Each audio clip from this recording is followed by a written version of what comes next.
सबसे पहले आपको ग्राउंड जीरो पर लिए चलती हूँ। गौरव, सबसे पहले आपसे ही जानना चाहूंगी मसौदा क्या है इस बिल का, और कल बिल को 2 बजे पेश होना था, कृषि मंत्री शिवराज सिंह चौहान ने इसे पेश करना था, लेकिन ये पेश नहीं हुआ। आज कितने बजे पेश हो सकता है और कल पेश ना होने के पीछे वजह क्या है?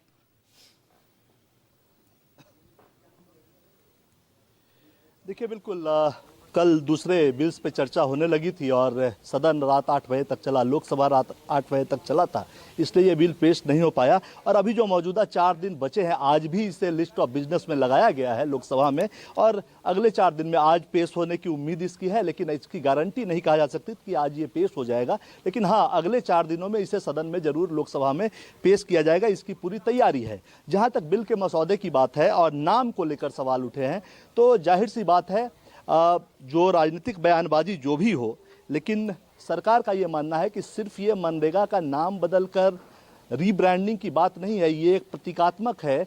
विकसित भारत का जो संकल्प है, विकसित भारत को जो एक ब्रांड बना रहे हैं प्रधानमंत्री नरेंद्र मोदी, उससे इसको कनेक्ट करना है। और जहाँ तक महात्मा गांधी के नाम को हटाने की बात है, सूत्र ऐसा बताते हैं कि जब बिल टेबल होगा और उसके अंदर जो चर्चा जब शुरू होगी, तो उस वक्त उसमें पूज्य बापू का जिक्र कहीं न कहीं मिलने की संभावना है, ऐसा सूत्र बता रहे हैं।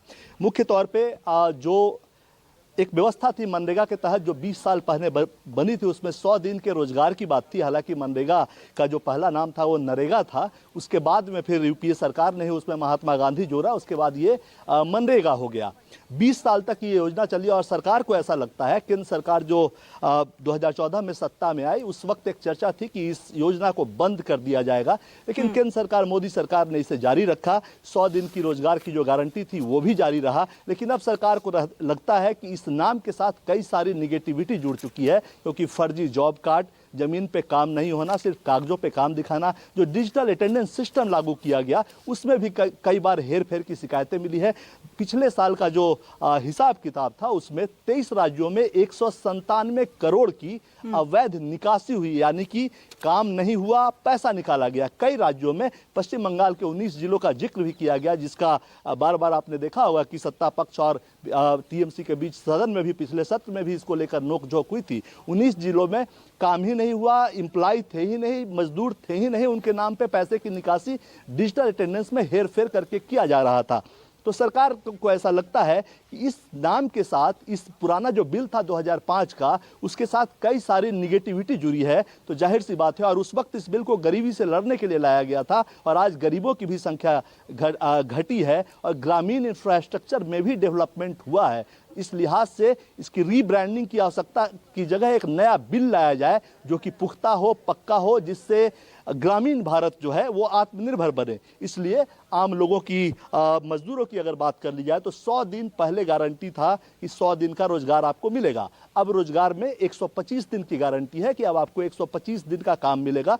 जो किसानी का वक्त होता है उस दौरान सरकारी कार्य चलते रहते थे, और कई बार होता था कि खेत में काम करने के लिए मजदूर नहीं मिलते थे, और कई बार ऐसा होता था कि सरकारी काम के लिए मजदूर नहीं मिलते थे, क्योंकि खेतों में जो सरकारी काम होता है उससे ज़्यादा पैसा वहाँ मिलता था। तो सरकार ने राज्यों को ये अधिकार दिया है कि अपने अपने राज्यों के हिसाब से आपके यहाँ जो भी खेती का सीजन हो, 60 दिन आप मनरेगा में मजदूरों की छुट्टी कर सकते हैं, ताकि वो खेतों में काम कर सके। चूंकि खेत में भी मजदूरों की ज़रूरत होती है, और मजदूर नहीं मिलने से प्रोडक्शन, अन्न का जो प्रोडक्शन है वो कम होता है। तीसरी जो खास बात है कि पहले ये सिर्फ केंद्र की योजना थी, ज़्यादा अमाउंट केंद्र का था, अब इसको 2-3 हिस्सों में बांट दिया गया है। 60-40 का रेशियो है।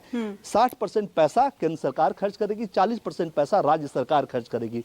उसके पीछे का तर्क यह है कि जवाबदेही आएगी। कई सारे राज्यों में जहां विपक्ष की सरकारें होती है, वहां उनको लगता है कि ये केंद्र की योजना है, चलो इसको रहने दो, और आम गरीबों को, जो मजदूर होते हैं, उनको काम नहीं मिल पाता, या तो घपला घोटाला होता है। जब उनकी भी हिस्सेदारी होगी तो इससे जिम्मेवारी बढ़ेगी और बेहतर तरीके से मजदूरों को काम मिल सकेगा। जो हिल रीजन है, जो पहाड़ी इलाके हैं, वहाँ 90-10 का रेशियो होगा, यानी 90% केंद्र सरकार का होगा, 10% राज्य सरकार का होगा।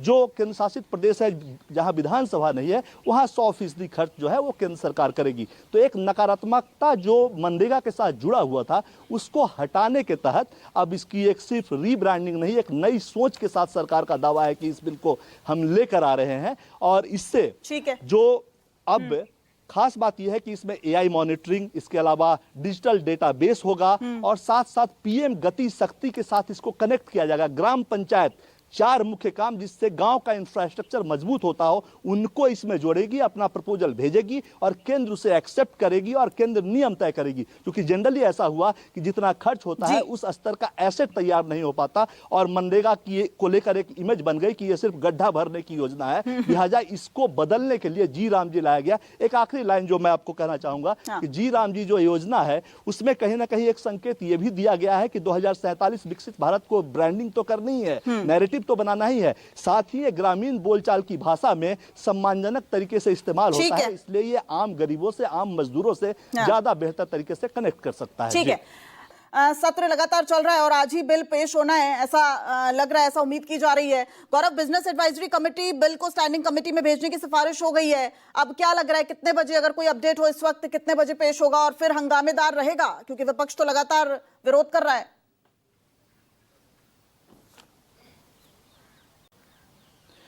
देखिए, बिल्कुल इस बिल को पेश किया जाएगा। जब सदन में इसे पेश किया जाएगा उसके बाद ही इसे स्टैंडिंग कमेटी में भेजा जाएगा। बिजनेस एडवाइजरी कमेटी ये तय करती है कि सदन को इस सत्र में बिल को इस सत्र में पेश करना है या नहीं। सदन में जब बिल पेश होता है उसके बाद अगर सदस्यों की मर्जी होती है, सरकार की मर्जी होती है, तो फिर उसे भेजा जाता है स्टैंडिंग कमेटी में और ज़्यादा स्क्रूटनी के लिए।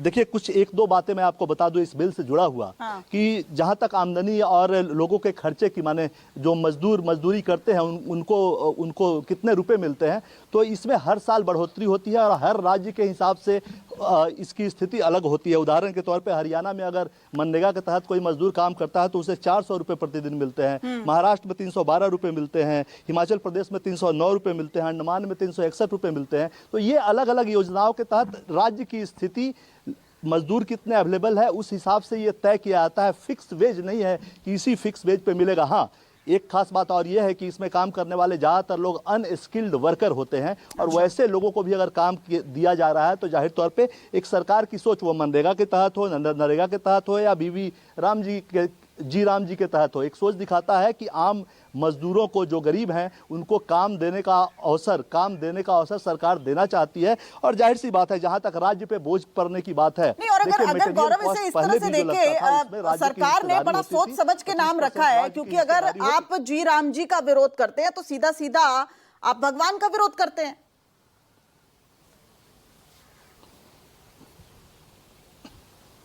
देखिए, ये एक राजनीतिक विषय है। जाहिर तौर पे इस तरह के मुद्दे अगर आएंगे तो जरूर सरकार के मंत्री और नेता इस बात को कहेंगे। लेकिन हाँ, जो एक मकसद मैंने बताया, जो बातचीत से ज्ञात होता है, वो ये है कि इसे, चूंकि मनरेगा एक सिंबल बन चुका है करप्शन का, इसलिए जी राम जी विकसित भारत को चूंकि एक ब्रांड बनाना है, विजन बनाना है और भारत को आगे रखने की यहाँ पे बात है, तो विकसित भारत 2047 की एक ब्रांडिंग करनी है। और जी राम जी सम्मानजनक भाषा में गांव में इसका इस्तेमाल होता है, इसलिए ये आम लोगों के बीच अच्छे से कनेक्ट करेगा। ये सरकार का तर्क है। बाकी राजनीति जो है वो सत्ता पक्ष और विपक्षी दल देखेंगे।